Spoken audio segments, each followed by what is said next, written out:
Welcome to the Infowars Nightly News. I'm David Knight. It's Friday, September the 6th, 2013. Now, a lot has happened in the last week. If you remember, about a week ago, last Friday, it is apparent that Obama was going to launch missiles against Syria, probably starting the very next day. He had scheduled a press conference. And we were seeing from CNN how accurate these missiles are going to be. They were talking about how they were going to do, there were surgical strikes. There was going to be very little collateral damage. It's going to be a very limited war. They were talking about how war-weary Obama was, but it wasn't Obama that was weary of war. It was the American people, and they're tired of being lied to. So Obama, desperate to cover up his scandals at home, was trying to find some way to bolster his move, even though he's been deserted by his allies and vetoed by the UN. So he announced that he's going to go before Congress. Now, that's very interesting because in confirmation hearings of Leon Panetta as well as John Kerry, they were openly contemptuous of the idea that they would go and get approval for any kind of war action from Congress. But that's where we are right now. And the question asked by this Infowars story that's actually from Zero Hedge says, are pro-war senators' votes being bought with 80% more defense lobby money? Wednesday's 10-7 vote in the Senate Foreign Relations Committee kind of breaks down along the lines of who's getting the most money from the defense industry, from the military-industrial complex. If you look at this chart here, those on the left in green are the ones who voted for war. Those on the right in red are the ones who said no. They averaged out what these different senators got, and of course, McCain is getting a huge contribution. He's the one on the far left, the green line on the left. They averaged out the yeses and the nos, and they see that there's 83% more money given to those senators who voted yes. Now, this is something that Zero Hedge has pointed out before, that the most profitable business in the world is lobbying Washington.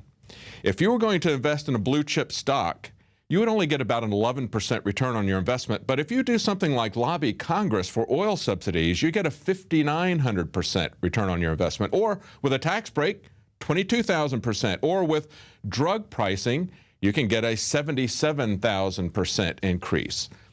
That's the way it goes. And so the question is, will Congress be bought or maybe even blackmailed into going along with Obama?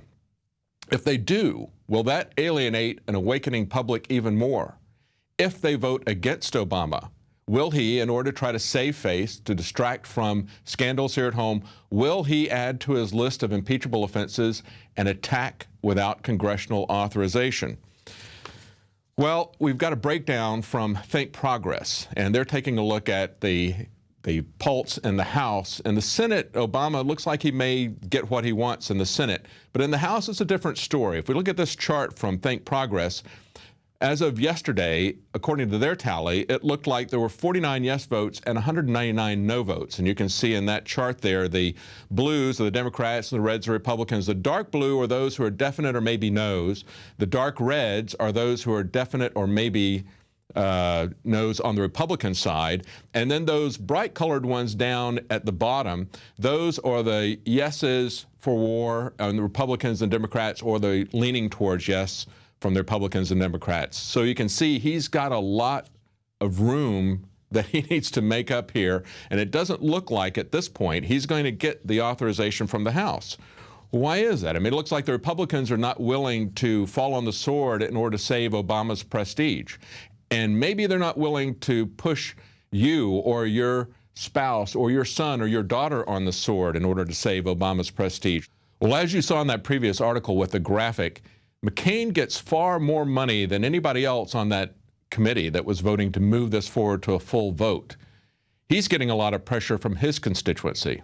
We will respect everyone's view, and if you wait till... You don't respect our view. We didn't send you to get war for us. We sent you to stop the war. You can do it by diplomacy and negotiation, not bombs, Senator McCain. We cannot afford to shed more Syrian blood. Personally speaking, I have a cousin who is 18 years old, just was killed 10 days ago by the so-called rebels and Al-Qaeda, and they're not Syrian. They're coming to Syria from all over the world to fight this. We cannot afford to do that. We cannot afford to turn Syria into another Iraq or Afghanistan. I beg you. My family is there. There's so many good Syrians. The majority of the Syrian people want to save their country. And you need to also listen to the majority of the American people who do not want you to go there. This is not an issue that we could take so lightly, Senator McCain. Enough is enough. We do not want another engagement in the Middle East. We don't want Al-Qaeda to take over. We don't, whether you like Bashar al-Assad or not, I am not a fan either. So what do warmongers like John McCain, those who are selling war to us that we're not buying, what do they do to change our hearts, to win our minds? Well, take a look at this headline as a G20 summit was about to start. Kerry hopes for Russia's change of heart on Syria. Well, Putin wasn't buying any of that. He blatantly called Kerry a liar. He had a different kind of change of heart in mind. You remember back in June, he lectured Cameron on what changing and winning hearts meant to our allies in Syria. I believe you will not deny the fact that one hardly should back those who kills their enemies and eat their organs and all that is filmed and shot. Do you want to support these people? Do you want to supply arms to these people? That's right. So when Kerry said that, the world laughed. It wasn't just Putin that was calling him a liar. Everyone knows that he's a liar. So what do they do to win our hearts back? They have to engage in fear-mongering. That brings us to our quote of the day before we talk about what they're possibly going to do. This is the definition of terrorism: the use of violence and intimidation in the pursuit of political aims. Well, at the very least, Lindsey Graham is engaging in fear-mongering. In a report from U.S. News and World Report, he went to South Carolina, to Goose Creek specifically, just outside of Charleston, and they report that his hawkish posture confronts a war-weary voters in South Carolina. Graham says that if there is no response to Syria, Iran will not believe America's resolve to block Iran from developing nuclear weapons.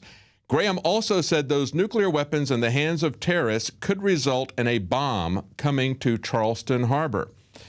And he was characterized by a voter who had come to speak there as absolute fear-mongering. This person who said this said that he was a professed former avid viewer of Fox News and Rush Limbaugh. He said that ending the conflicts in Iraq and Afghanistan awoke him to the grim reality of the Middle East and of perpetual war. Yes, people are waking up. Now, in a breaking news story from Infowars today, Senator Graham warns of a nuke strike after missing Warheads report. Now, on the same day that Infowars reported that nuclear warheads are being transported from Abilene to South Carolina, Senator Graham made those comments, those fear-mongering comments about a nuclear weapon coming to Charleston Harbor in the belly of a ship. And this is a report that we had 2 days ago at the time that he made this announcement. We reported that Dias is beginning to move out nuclear warheads today. I got a tap from Dermo earlier. He said it was the first time they'd ever even acknowledged since being put there in the 80s that they had nuclear warheads. No signature was required for transfer. There was no directive. He said that Dias commander was on site to give authority to release. No one knew where they were going really, but the truck driver said to take them to South Carolina, and another pickup will take them from there perhaps. Okay, so there we have, at the same time we got that information and published that, Lindsey Graham was in South Carolina near Charleston, scaring people about the idea of nuclear weapons coming to Charleston, coming to South Carolina. Now, Anthony Gucciardi has a follow-up on this. I'm Anthony Gucciardi, and last Tuesday, myself and Alex Jones delivered an exclusive report on super high-level military intelligence that revealed to us there was a Black Ops-style, unsigned nuclear warhead transfer going on from Dias Air Force Base in Texas to South Carolina. That's all we were told. This is a credible source. We were very concerned. Yesterday night, we got a news tip through the news tip option on our websites that Lindsey Graham had come out and said that if we don't attack Syria, he expects, he fears, and he warns that a nuclear attack could be carried out in South Carolina through some type of boat or something like that. That immediately When I read that, my heart was pounding. We came out with this news. We are actually a little scared. This is the most important thing we may have covered in recent years. And Lindsey Graham is now warning of this nuclear attack. What I'm going to do today is I already called Dyess Air Force Base. They gave me the runaround, told me to call back, told me they were going to call me back as soon as they could. They never called me back. We're going to call not only Dyess Air Force Base and set the record straight, we're going to contact Lindsey Graham in his office, and we are going to ask for answers immediately. We're looking at a potential nuclear attack in the United States, potentially carried out by the U.S. government or elements of the rogue government inside the U.S. government, taking these nuclear weapons, or whoever took them, from Texas, delivering them to South Carolina. This is an exclusive, a massive bombshell report. We're going to call them right now. Public Affairs, Captain Gillibo. Hey, how's it going? My name's Anthony Gucciardi. I just wanted to ask you a couple questions if you have the time. Sure, what's going on? Great, cool. So, well, a couple days ago on Tuesday, we received intelligence reports and a bunch of stuff we found also coinciding with people in the Dyess area that there was some type of transfer going on to South Carolina from your Air Force base. Do you know anything about that? What we'll have to do here is you'll have to just let me know all of your questions, and I'm going to have to look into them, and I'm going to have to get back to you. Well, so you want to know about some weapons transfers? Well, actually, I never said anything about weapons. Are you aware of a weapons transfer that must have gone on then? Let me clarify your questions, and then I'll get them down, and we will have to get back to you. Well, I'm just wondering if there was a transfer. I didn't say anything about weapons, but was there a weapons transfer going on? It seems to indicate that you were saying there was a weapons transfer of some kind. Let me just give you a little bit about my intelligence on this subject. We know from high-level military sources that we're not going to talk about that there was indeed a nuclear warhead transfer from Dyess Air Force Base. And then we do know on that same day, after we got this intelligence, that Lindsey Graham came out and said in a speech that if we don't attack Syria, there could be a nuclear attack in South Carolina, Charleston. And I also happen to know that the Dyess nuclear warheads were being transferred to South Carolina. Is there a question there, Anthony? I am wondering, was there a transfer of any type of weapons, as you seem to have indicated? This is a serious thing. If there are nuclear warheads coming from Dyess Air Force Base to South Carolina, and then Lindsey Graham comes out and says, if we don't attack Syria, then terrorists are going to blow up South Carolina, Charleston, it's a big deal. I actually originally called you on Tuesday, and it was kind of just a little funny thing, like, you know, I knew you wouldn't tell me anything, but this is actually a serious thing. We're talking about a nuclear issue here. Okay. Well, like I said before, if you just give me your questions, and that's my question. Was there a transfer of any kind? I asked if there was a transfer. You seem to acknowledge that there might have been a weapons transfer. Was there a weapons transfer of any kind going on to South Carolina? Do you have a number or an email that I can get back with you? Well, you have my number. I called you before. You said you would call me back in a timely manner, and there was no call back. And I don't think you're ever going to call me back. Okay. I think that was somebody else in my office, and I don't believe you left a number with them. Well, we left the number. Okay. So will you please give it to me again? Sure. We'll give you a number. So when are you guys going to give me a call back with some answers? We can probably get back to you by the end of the day. And you are just looking for the question that I have right now. Was there a transfer? Was there a transfer of any kind to South Carolina? Mm-hmm. Second question, does Dyess Air Force Base admittedly have nuclear weapons? Third question, are you aware of the fact that Lindsey Graham said there might be a nuclear attack in South Carolina? Fourth question, if there was a transfer, where was it going to? Hold on. Can you please slow down? Sure. The one I left off was, does Dyess have nukes? And what was the question after that? Was the transfer going to South Carolina? Okay. And are you or any of your higher-ups concerned whatsoever that Lindsey Graham says there might be a nuclear strike on South Carolina based on the intel that Dyess Air Force was transporting nuclear warheads to South Carolina just hours before he came out and said that? Yeah, we'd really appreciate you calling us back today.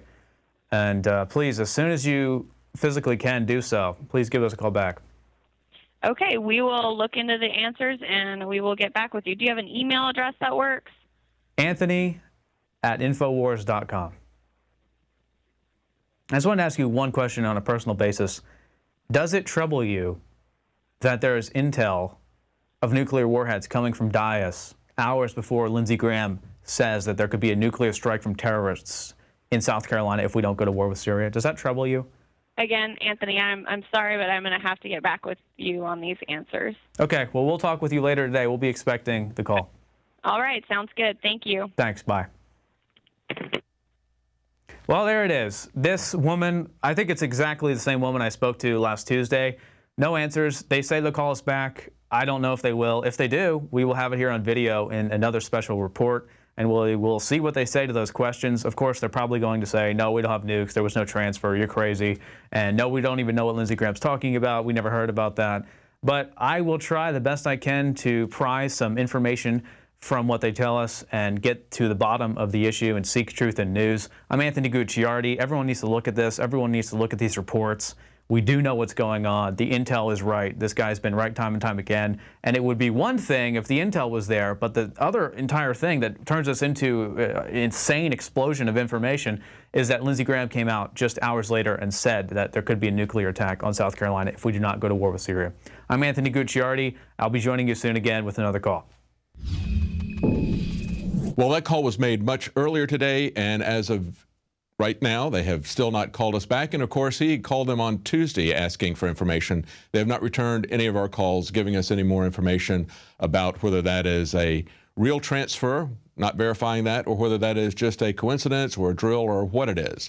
But hopefully, a false flag attack has been avoided. We'll see what happens. Now, with all this talk of war, with all of this movement of troops and planes and ships to the coast of Syria, to try to get our mind off of what's happening here at home, we need to remember that they are still firmly fixed on violating our rights here at home and spying on the American people. We are really in the crosshairs, even more so than Syria. In a report from Wired magazine, yet more revelations about the NSA spying. The NSA's decade-long plan to undermine encryption includes backdoors, stolen keys, manipulating standards. They say without the ability to actually crack the strongest algorithms that protect data, the intelligence agencies have systematically worked to thwart or bypass encryption using a variety of underhanded methods. Part of a highly secretive project codenamed Bull Run has included pressuring vendors to install backdoors in their products to allow intelligence agencies to access data and getting encryption keys by pressuring vendors to hand them over or hacking into systems and stealing them. You know, they talk about this as basically the rubber hose method. It's a way that they can get it, very low-tech way to get it, just brute force, threatening, blackmailing people to put in backdoors into software. And it has a very pernicious effect on everyone. It's not just the government then that has a backdoor into the software. This is what a technology expert says about this. He says the encryption technologies that the NSA has exploited to enable its secret dragnet surveillance are the same technologies that protect our most sensitive information, including medical records, financial transactions, and commercial secrets.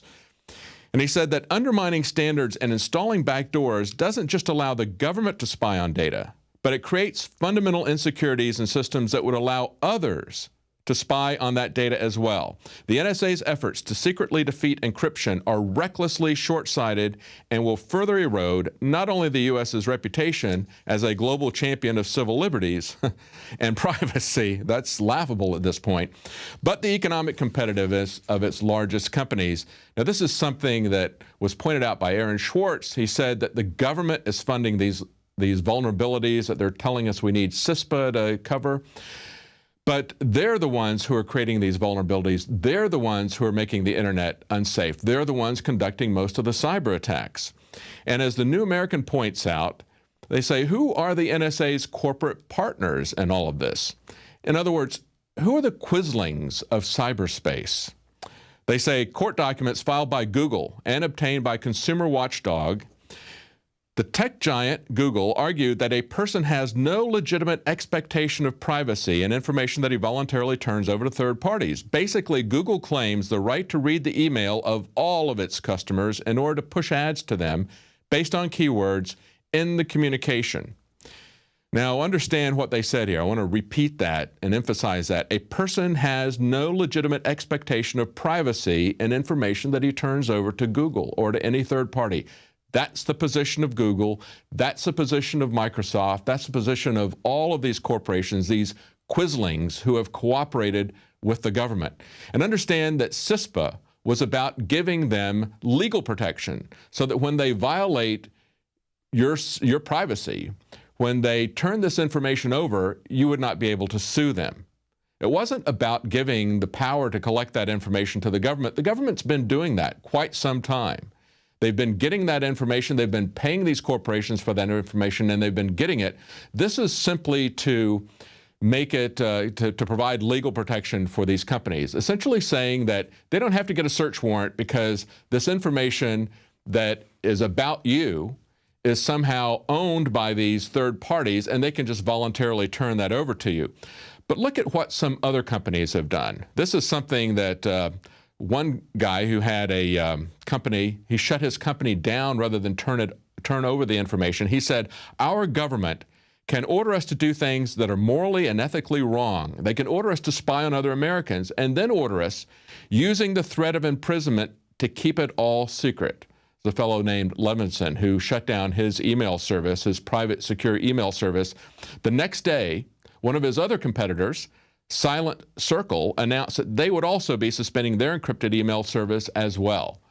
So some people would rather shut down their companies than comply with the government. That is not the case with Google. That's not the case with Microsoft, even though this week they're trying to do essentially a PR game by filing suit against the government, not to make the government stop, but just so that they can save face, so they can tell people, well, we had this many requests and we had to comply with those requests.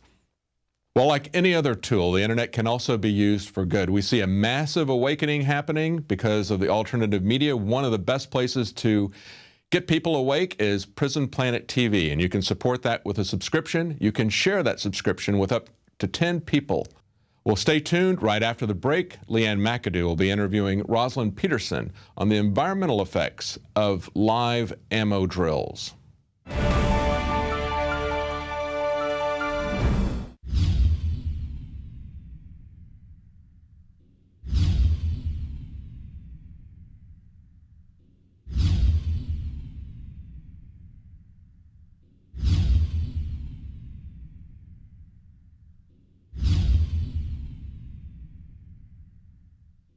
Are we choosing our own destiny, or has it been pre-selected for us? As we've moved through history, every great leader has had to understand the potential of information. Billions of dollars have been spent, privately and publicly, looking at how to tap into your psyche. From compulsory state education to the Hollywood media brainwashing machine, we are kept in perpetual bondage to the ideas that shape our actions. When somebody obscures that feedback loop between you observing and testing it out and verifying it, they can take total control of your awareness. All of this is happening so fast, you need to be ahead of the game. How to engineer the opinion of the American people so that they would not only endorse but demand a war. Oh, there's another one. Another plane just hit. State of Mind, because there's a war on for your mind. Get your copy of State of Mind, the movie, at Infowars.com. And remember, every order at InfoWarsStore.com receives a free citizen rulebook. Dolphins have been making headlines recently, and it's not because of how freaking cute they are. It's because they're dying in record numbers off the East Coast, and a lot of the dolphins that the researchers are coming into contact with are deaf.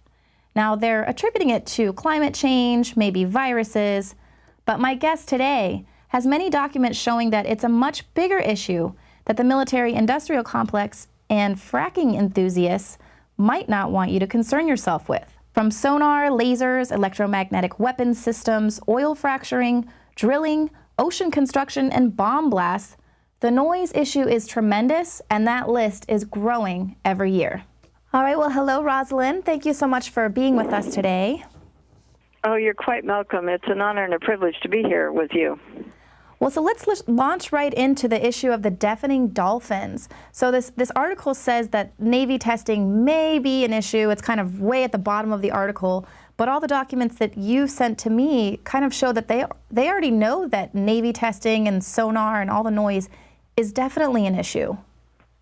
Yes, it is, and especially with the Navy expanding all of its operations to cover almost the entire Atlantic seaboard, the Gulf of Mexico, and the Hawaiian Islands all the way to Southern California, and then up the entire coastal region of the West Coast all the way to Alaska. And what's happening with the sonar use, lasers, bomb blasts, we're actually in destroying habitat. We're also destroying, in other words, their breeding grounds, their feeding grounds, and possibly their food supplies for a whole host of marine mammals and fish. And the deaf dolphins that are being discussed now that are beaching themselves on the shoreline and dying, among other things, are possibly one cause from all the Navy sonar exercises and other types of exercises that are ongoing and have been for the last few years. Well, so how are they getting around the Marine Mammal Protection Act of 1972? How are they getting around that to get permission to do all of this testing when they kind of have evidence that it's having adverse effects? Because the National Marine Fisheries Service and NOAA, National Oceanic and Atmospheric Administration, are working as partners with the Navy. There is no oversight. So what they're doing is NOAA and the National Marine Fisheries Service are just rubber stamping the request by the Navy while requiring the Navy only to have mitigation measures effective 9% of the time, according to U.S. Congressman Thompson. And so one of the documents that you sent to me, they were testing blue whales, but blue whales are an endangered species, so how are they allowed to do these incidental tests on them? Well, it's not an incidental test. It just says that Navy activities, they call them incidental testing and incidental activities, but they're not incidental because the U.S. Navy knows fully well that they have impacts. And we know from research and studies that there are impacts on the largest whale on the Pacific coast, the blue whale, and we know that they're not recovering. So for the National Marine Fisheries Service and the National Oceanic and Atmospheric Administration to allow this to continue and the Navy harassment and endangering them with bomb blasts and noise is absolutely despicable, in my opinion. Absolutely. Well, there are people that agree with you as well. And so the document, it talks about, with the incidental testing, I guess that's tricky how they word everything, they say they're allowed to take a certain amount of marine mammals. What does that mean? Yes, under federal law, take, the definition of take, T-A-K-E, is to harass, harm, pursue, hunt, shoot, wound, kill, trap, capture, collect, or attempt to engage in any such conduct. And what happens is that under a take, most people don't know what a take is, and so therefore people think that this is, well, they're just going to take a few of them. But the problem is that when they conduct their sonar activities or their bomb blasts, they hit everything in the region that they're doing the testing in, and they're testing in so many areas, from the Hawaiian Islands all the way across to the Atlantic and the coast of Maine, and then down to Florida and over to Texas along the Gulf. There are no places where these marine mammals won't be affected from all of the different military testing that's being conducted in these entire areas. And for a map of the areas, if you go to my website, agriculturedefensecoalition.org, you will see the U.S. Navy maps of these areas and how extensive they are, where testing is allowed. Right, and we actually have some NASA docs that have been from like the year 2000, but they're circulating right now, and they are really specific that the water is sort of an untapped war zone. And so there's a lot more of equipment that's being tested. It's not just the sonar that is affecting all the marine life that's out there. So many fish and dolphins and whales and things are beaching themselves and dying in record numbers. There's all kinds of equipment being tested. So it's not a wonder that the Navy is somehow trying to get around the Environmental Protection Act. That is absolutely correct. And what happens is that the full extent of all their activities and the impacts are starting to be felt, but the powers that be don't want to talk that it's a Navy problem with all their activities, and this includes exploding hundreds and hundreds, thousands actually, when you consider all the Atlantic, Pacific, and Gulf of Mexico. But you've got missiles, gunnery exercises, bombing exercises, sinking exercises, mine warfare training, and all the other activities involved with laser, sonars, and their full range of activities, even experimental weapons testing. And the full impact of that in all the ocean areas is tremendous. Yeah, and we have yet to see and feel the full effects, the results, if they've just been doing this, for a decade, and now we're seeing all of these creatures dying in record numbers. It's kind of an indication of where it's headed. And so it's not also just military testing, they're also doing oil digging, and now fracking is an issue. We have a report up that California coastal regulators said they were unaware that the oil companies that were out there were fracking. So they don't even know this stuff is going on. How are they even supposed to regulate it? If they don't know that it's not going on, they can't possibly regulate it.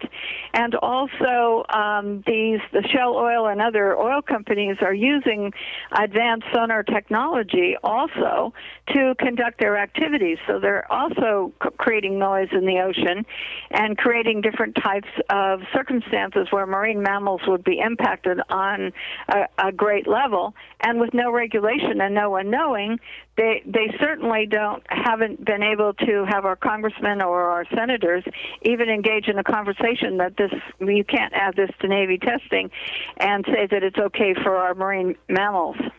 Exactly. They're just not even allowing them to have the research by just avoiding altogether, letting them know that they're dumping fluids and hundreds of chemicals that are involved with the fracking and just releasing it into the ocean. And there's no testing, there's no evidence, there's no regulation.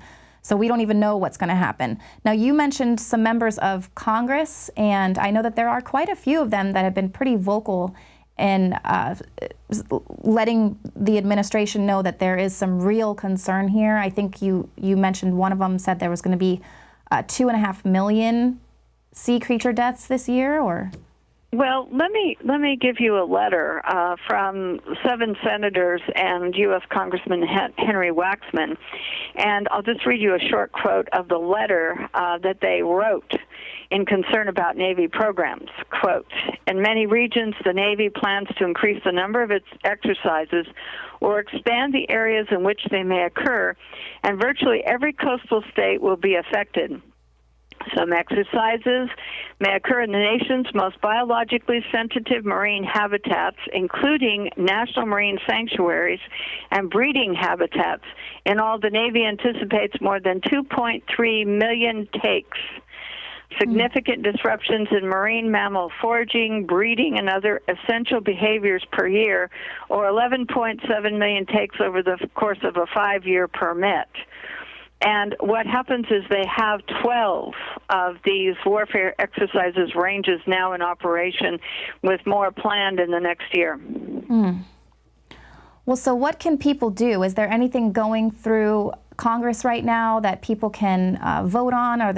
What can people do to stop this, to alert their congressmen that they're concerned? Well, there's a toll-free number for all your elected representatives in Washington, D.C., and that number is 1-866-22-00044. That's 1-866-22-00044.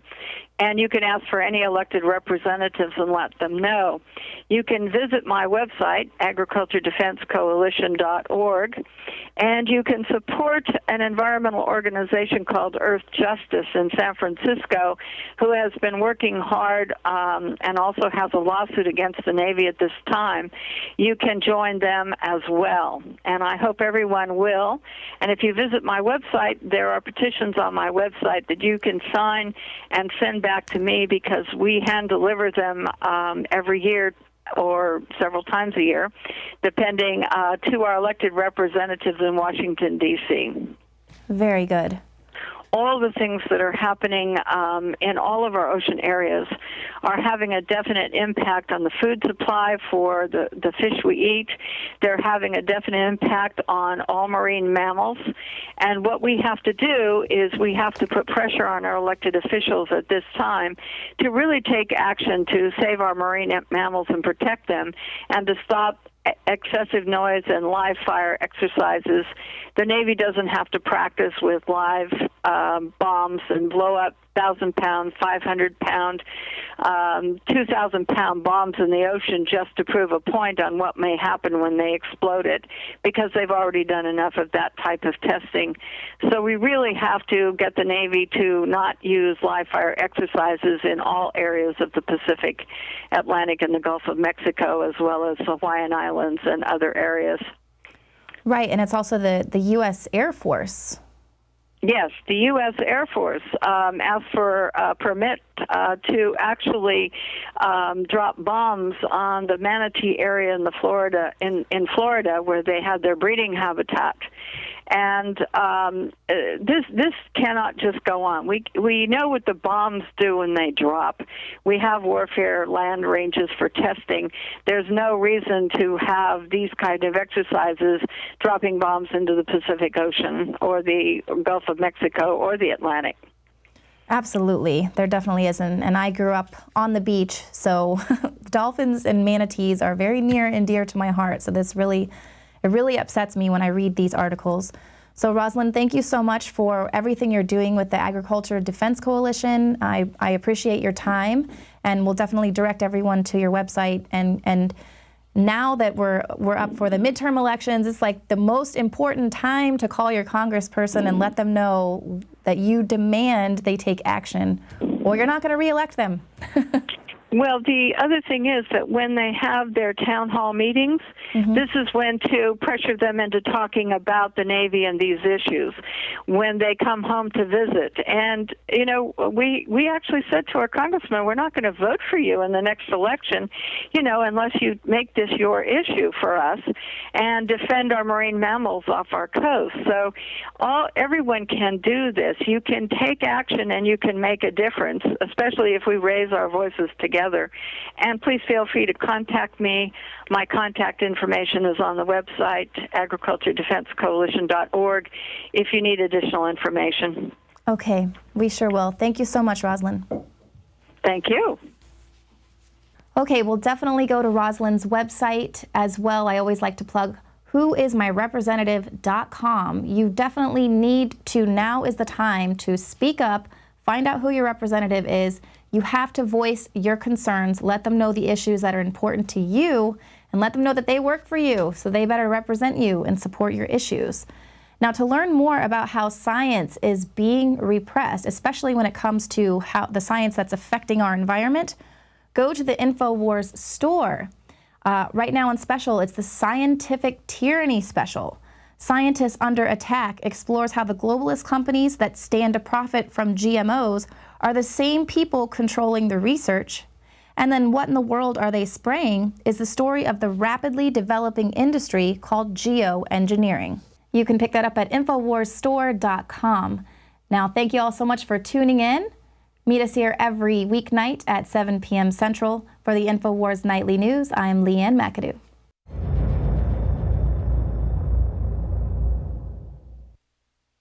Now you can watch Alex Jones live at Infowars.com/show. You'll find links to all of our content there and a free 15-day trial for Prison Planet TV. You can also browse the network, the Infowars Nightly News, and over 60 movies and documentaries all together in one place. You can watch the Alex Jones radio show live as it happened. So check it out, Infowars.com/show.